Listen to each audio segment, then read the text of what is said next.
Natuwa naman ang mga motorista sa pagbaba ng presyo ng diesel at kerosene ngayong araw. Si Denise Osorio sa Detalye Live. Rise and Shine, Denise.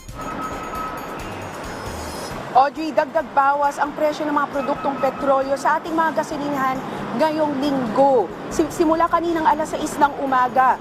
Pagbaba ng global demand forecast at paghupa ng geopolitical risks. Kahit may kaunting pagtaas sa gasolina, ito pa rin ang ikatlong sunod na linggong pagtaas nito. Samantala, ikalawang linggo naman ng rollback sa kerosene habang walang galaw ang diesel nitong nakaraan.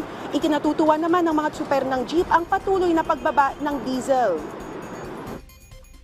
Okay naman po para medyo makatipid man po kasi napupunta na po lahat sa diesel yung yung collection po namin sa kada isang ikot. Kaya okay po ako doon.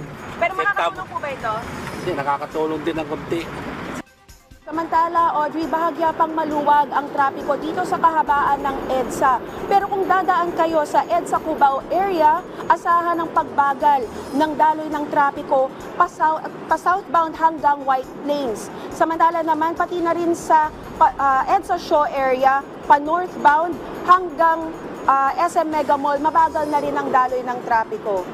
Audrey, examination week ng ating mga estudyante ngayong linggo. Kaya para sa mga students natin dyan, good luck sa inyo. Yan ang pinakuling balita mula rito sa EDSA Kamuning. Balik sa'yo, Audrey. Maraming salamat, Denise Osorio.